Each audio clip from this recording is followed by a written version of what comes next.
to be with you, for all my life.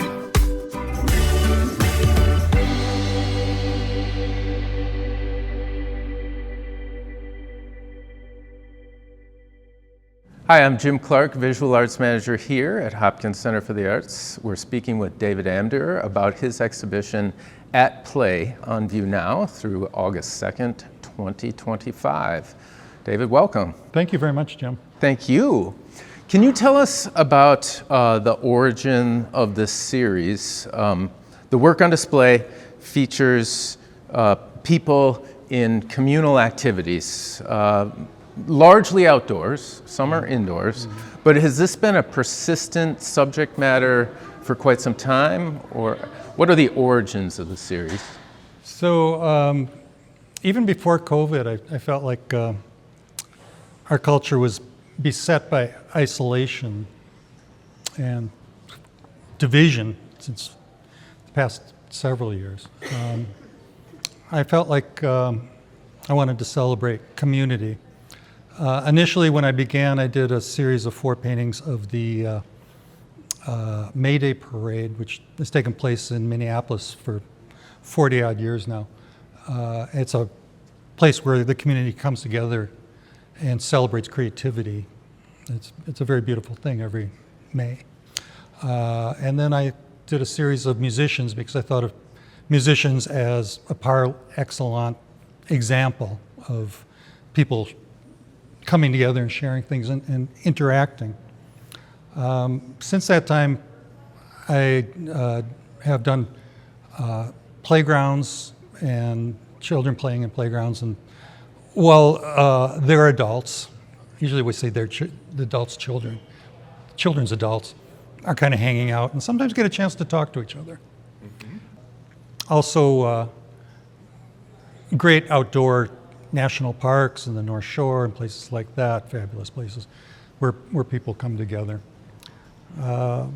They were actually on NPR, they were just talking about yesterday morning the importance of having places where people can informally come together and just rub shoulders and interact.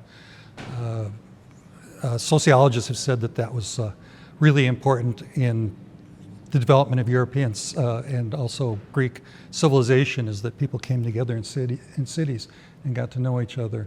Sure. So I'm not doing, for the most part, I'm not doing formal situations where people are in direct contact. They're not stories per se, although if you look at the way people are moving, the way they hold themselves, the expressions on their faces, you can maybe infer some elements of stories on how people feel and what's on their mind. So, and that's an intriguing thing about doing people. Some open narratives, implied interactions. Mm-hmm. This is both kind of process, but also a sense of that community aspect. When you are sourcing and researching your imagery, you're on site in these spaces, I imagine. Okay, so you might notice if you look at my work that a lot of them are not of the Twin Cities.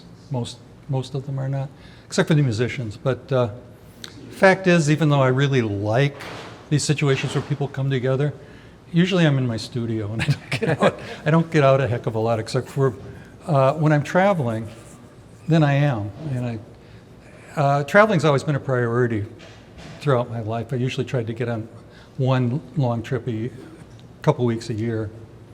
A little bit more since I've been retired the last 5-6 years. Mm-hmm. In 7 years. When you're gathering reference and material for these works, are you using a camera? Yeah. Are you, exclusively, or do you draw on site?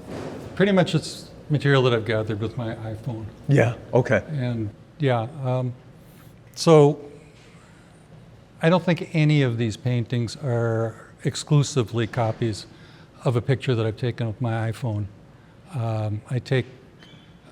Usually I'll take several pictures and pick out elements, and then I use the program Photoshop to arrange them into compositions, cutting and pasting, and then usually there'll be elements that I don't have that I'm either making up, or sometimes if I want to see how tennis shoes look, I might go on the internet and look at.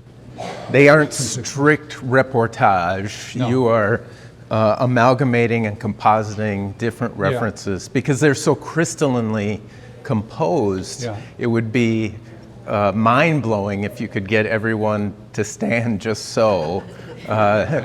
Do you interact, speaking of the communal aspect of it, do you participate and interact with folks as you're gathering these materials, or are you standing off as an observer?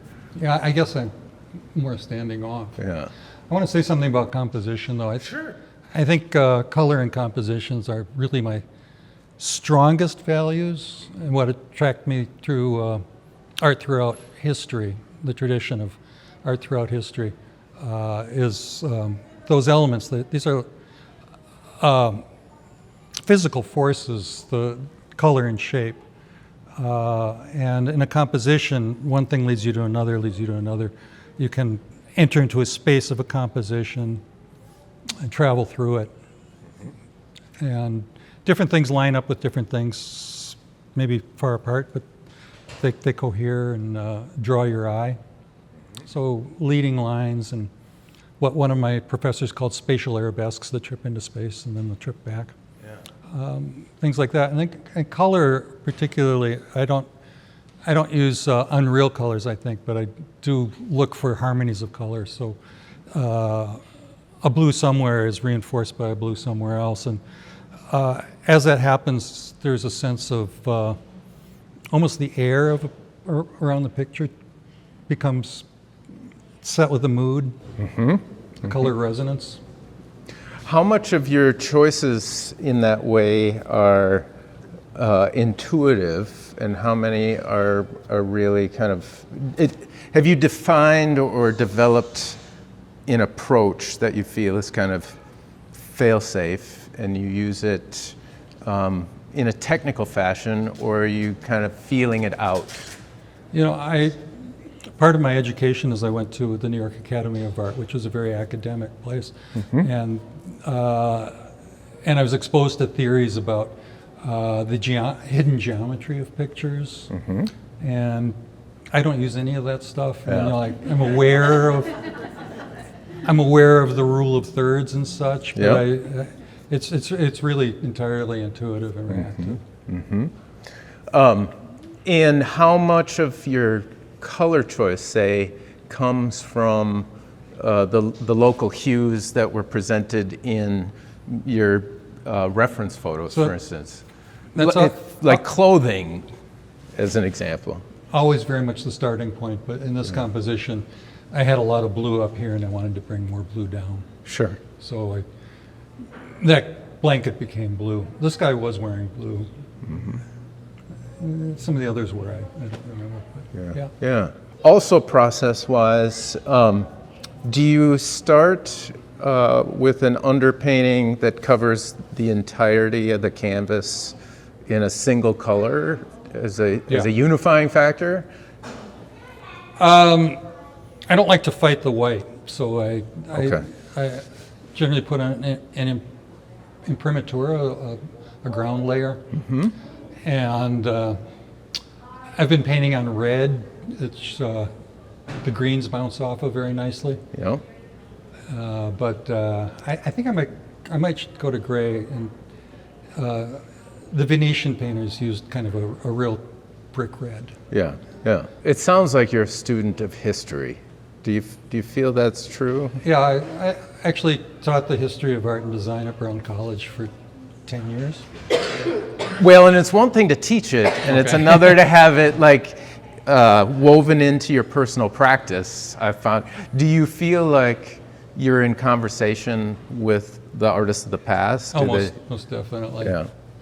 Or at least I know that I've learned from them. It's not a matter of emulation, but kind of they exercise my ability to discern correct choices. They do open up possibilities. It's really wanting the same things rather than trying to copy their styles. For sure. You're driven by similar aesthetic values. Yeah. Is that fair to say? Yeah.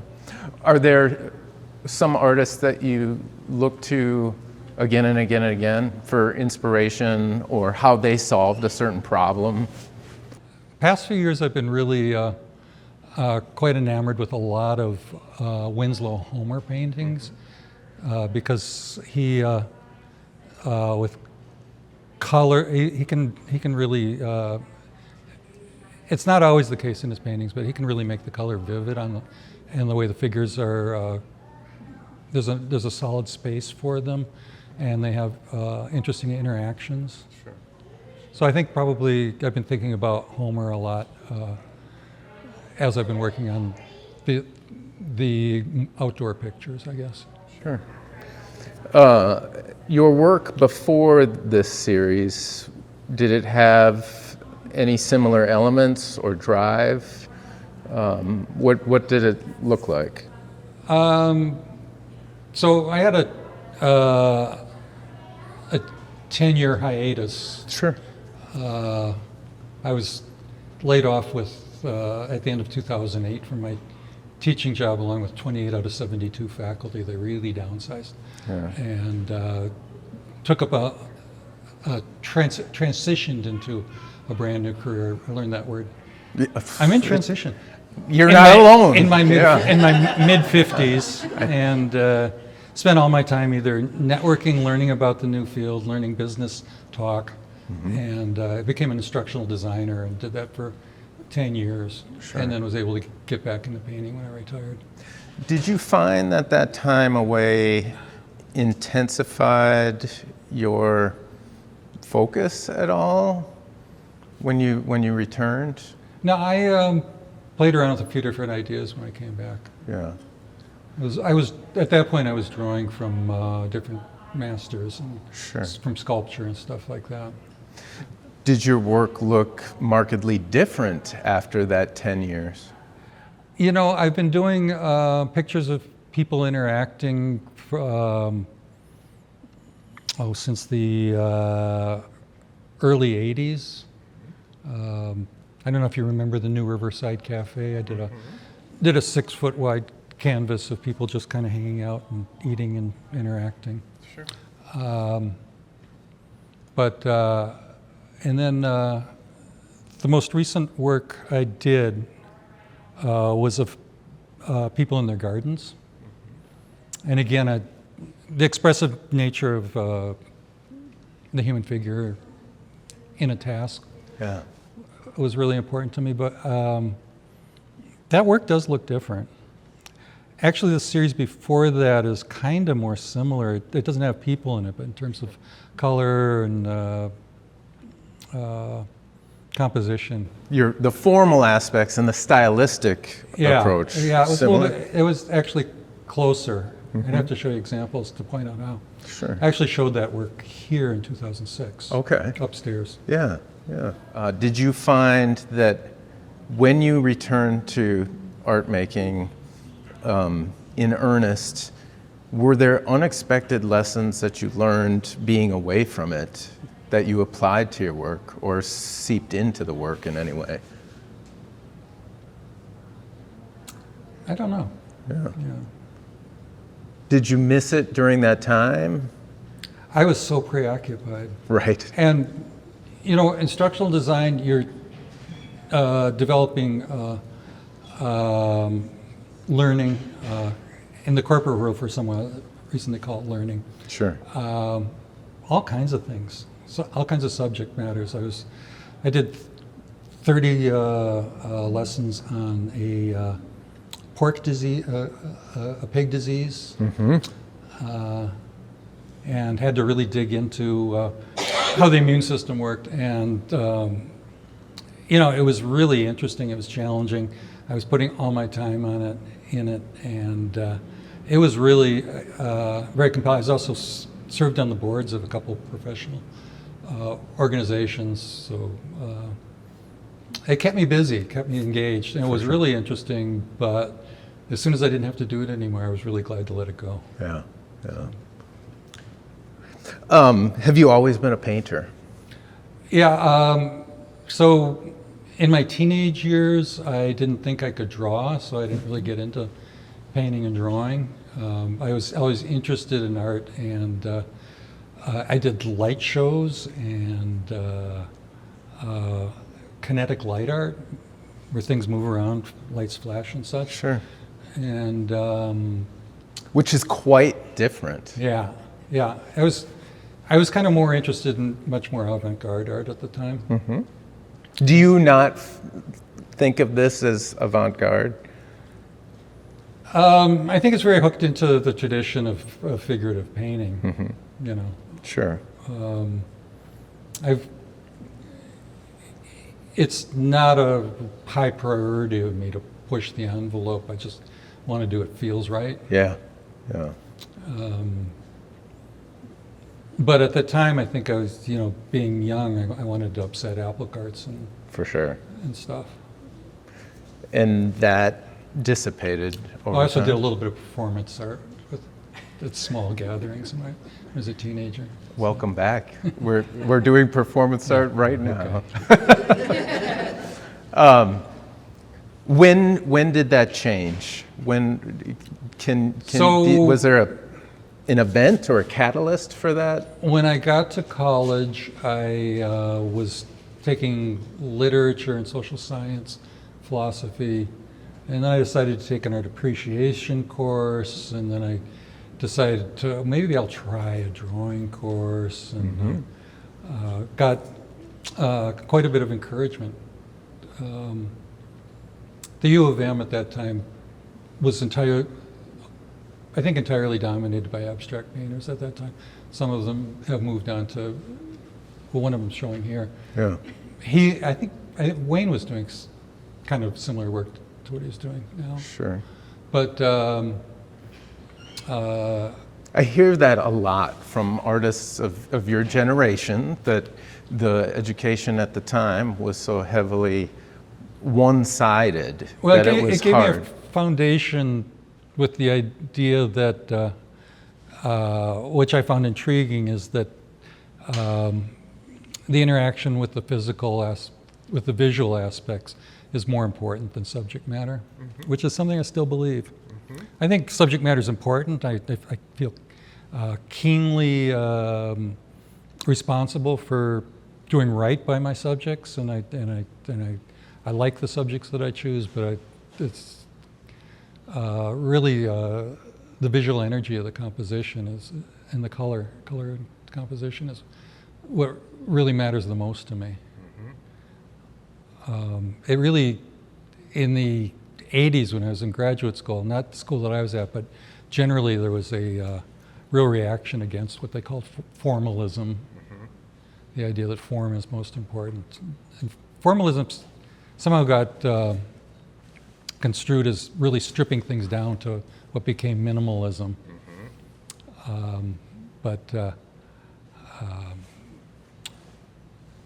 They were very nurturing at the university.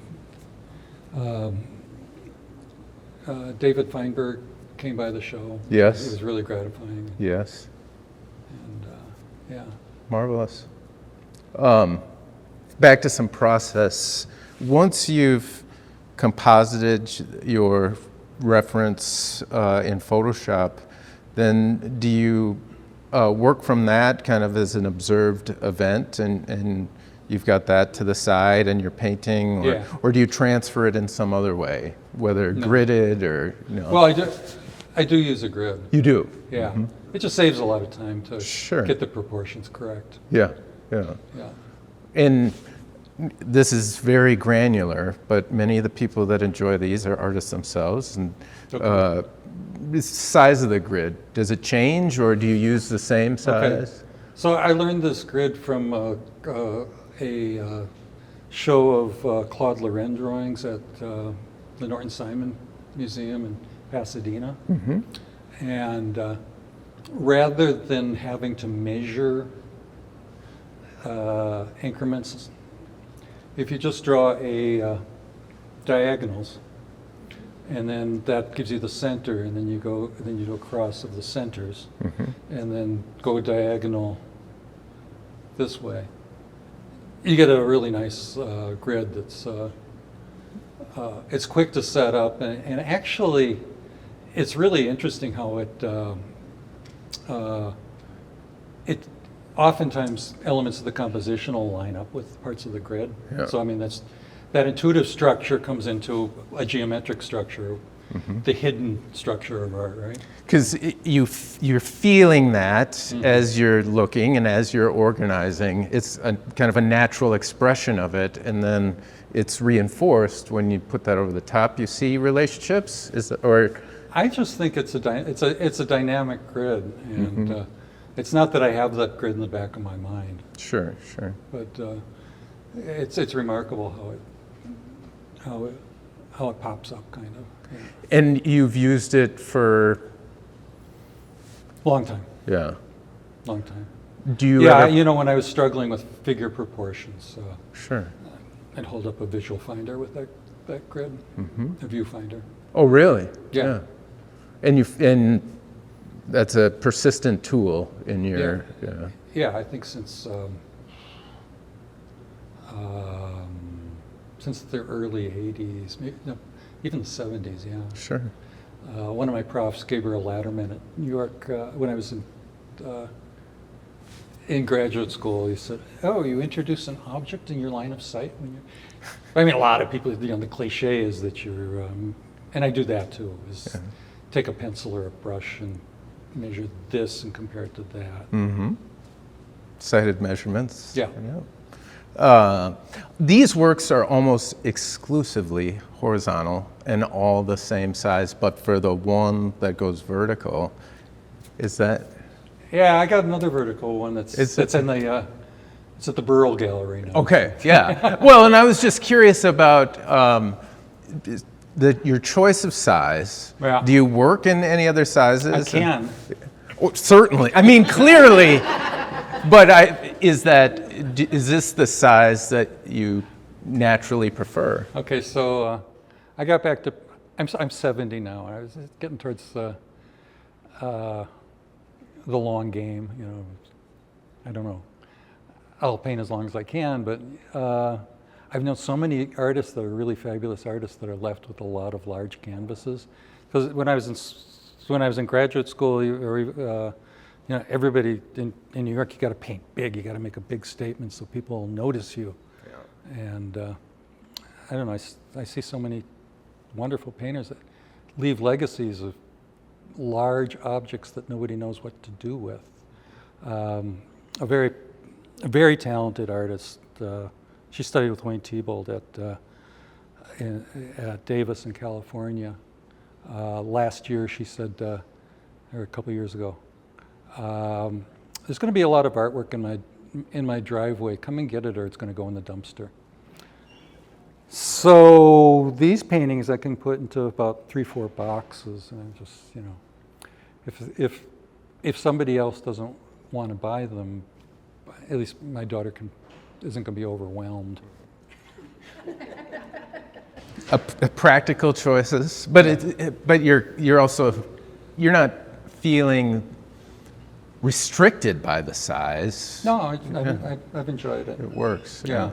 And although when you're trying to make a face and it's like so small, it's like, yeah. You think about what you want. You get the paint on the little brush, and you hold your breath and you try and get it. And sometimes I'll spend hours on one head. Sure. I believe it. Do you use a maul stick at all? I mean, they're of a size, maybe it's not necessary. Yeah, no, just mostly I can just lean my arm against I paint on the wall. Sure. And I can just lean my hand on it. Keep it real simple. Well, you said it doesn't look simple. It doesn't look simple. Let's open it up to questions. So you said you were in college and you took an art class. Was that the first art class you had ever taken? In high school I was so arrogant. I didn't take art In junior high, everybody did. It was an elective in high school, and I didn't take it because I said, I don't want somebody else to tell me what to do. And did you start out in oil? No, acrylics. I'm using acrylics now. I used oil for many years, but I was getting these sores on my hands, and Yeah. turpentine who needs smell that? bad. Yeah. Well, your work is fabulous. Oh, thank you. We really, everybody that I've talked to just thinks it's wonderful. Thank you. So I'm glad you have this up. Oh, great. Take one home. Well, I do have a certificate, I might. When you changed from oils to acrylics, was there a learning curve there? You know, it went pretty easily, actually. Going back is harder because I've been doing some plein air painting in Tucson. We got a place in Tucson 3 years ago, Okay. and so we've been wintering. My wife has some mobility issues, and it's just a lot easier for her down there. But I have what's called a stay wet palette, which is, it's a very basic system. It's got a sponge, which you put a piece of paper over, and you put your acrylics on there, and it keeps them quite wet, except for in Tucson, it's so dry that I took it out, and the paint on the palette, the big clumps of paint were drying up like within half an hour or something like that. And so I bought a palette of actually water-soluble oils, but I kind of feel like it seems like painting with oils, you're painting wet into wet, and it kind of seemed like cake decorating to me, like working with frosting. Sure. It's so Yeah. You became accustomed to the working rate of the acrylic? yeah. Fascinating. Although acrylics ain't what they used to be. I used them. I used both, and and in graduate school I was in New York, and there's this Utrecht paint, which was considered student grade paint, but it really had a lot of pigment, and it covered really well. And now I'm using the premium brand Golden for the most part, and I find that they don't cover as well, and they don't have as much body. Fascinating. It's really, so. I used to buy pints of the Utrecht paint, and actually had some, and I was so sad to run out of it. So my question is, I see a lot of groups of people. You say that you were kind of an observer taking pictures. Have you done any of your family members in group settings like this? When I was doing the gardening pictures, my wife and daughter were prominent models, but not so much lately. Were they willing models? Oh yeah, it was okay. Yeah. I was just, looking at all the different settings you had, and I'm wondering, do you have a favorite place that you've been to that because I see, I'm an old rock climber, so the rock pictures really. Oh, I love attractive. Palisades Head. Yeah. I love all these places, I think. Okay, so not a favorite spot. A lot of favorites, I guess. I got, I think 3 pictures in the show, or 3 or 4 pictures in the show of Acadia Park in Maine, and which was fabulous, but it was so crowded. It was kind of like being at the state fair.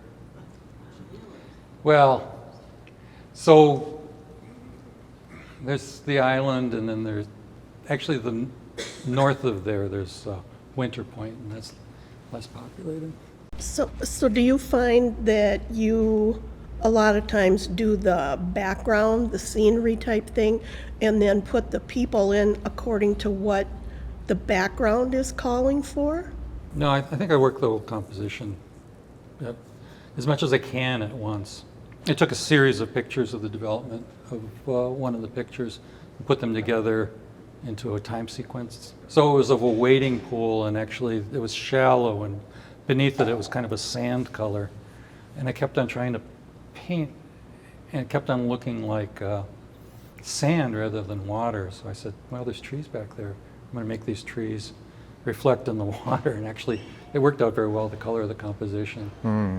But now I've got more recently I did this painting of Como Park, and that's got a water feature that's also a shallow pool with a sand-colored bottom, but somehow it seemed easier to make that look like water. Right? Sure. Otherwise, you've kind of kept the same color palette for all these years, or?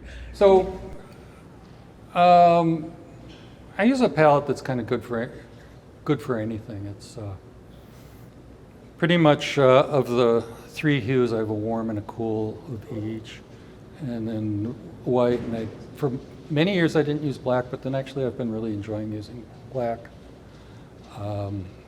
That it really contrasts with more chromatic elements, and it's interesting. And then a couple other things that I slip in there. But it kind of meets any subject that anything that I want. How did you arrive at the specific pigments that you've chosen to represent your warm and cool in each hue? I'm working off of, I don't know if you know Jim Burpe, he taught at the College of Art and Design. Mm-hmm. So that's where I started with the palette that he recommended, and I'm still pretty close to it. But Yeah. I've added in some things, and then over the years, actually, some things, the quality's diminished or they're not as available as they were. Sure. In a follow-up to Jeannie's wonderful question, in your answer, there was a pivot mid-painting from what you intended it to be originally and what the reference that you'd developed.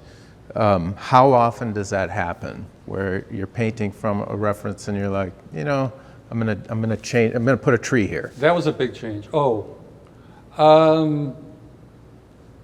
In different ways, yeah, pretty often, I think. Mm-hmm. This composition, I didn't think I was thinking it wasn't going to work, because I got to a certain point and I said, you know, it's got this dynamic thrust that's taking you right out of the picture, but this diagonal thrust. But actually, I was looking some ways to get from here to here, and did got a little bit more delicate with where the dark spaces were and where the things impinged on it, and that you could come back around here, brought up that bush, enlarged it, and Mm-hmm. worked on the shape.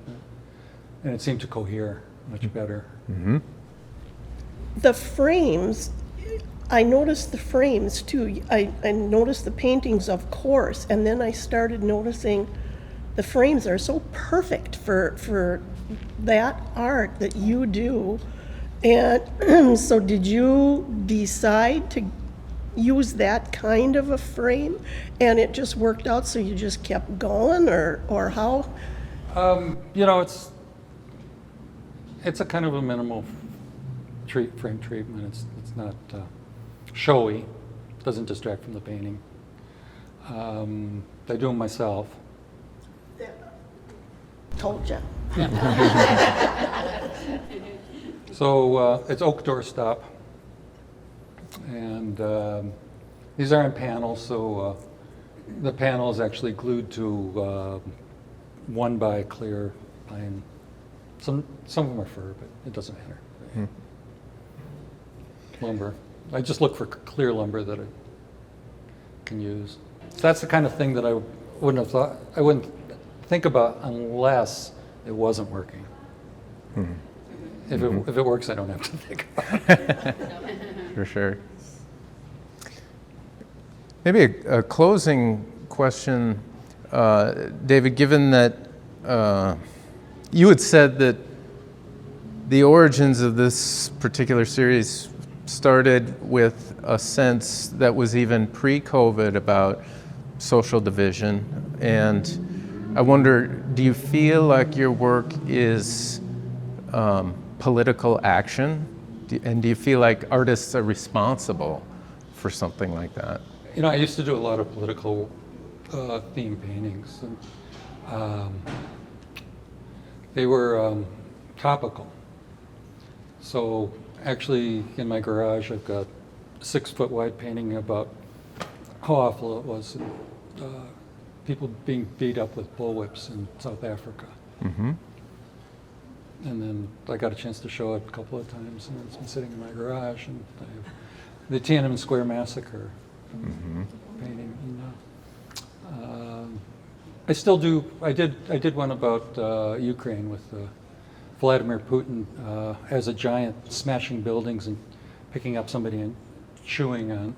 If you might know Goya's Cronus devouring his child, I guess.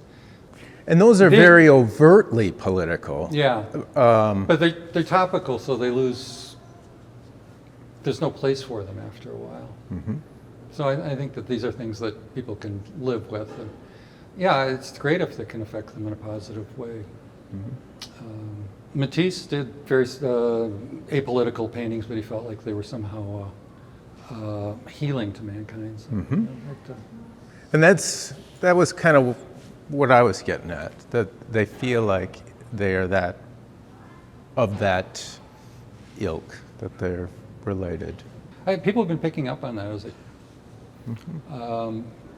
Bob Murphy at Roseville Arts said he interviewed me or had me do a presentation last month, and he said that he was just really glad to have my work because he felt like the time for this is now, that when things are, people are coming together. Although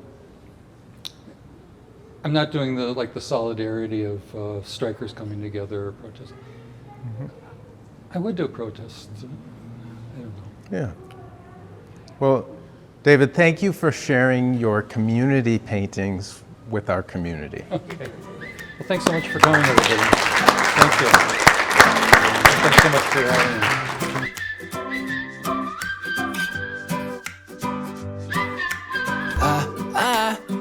I want to be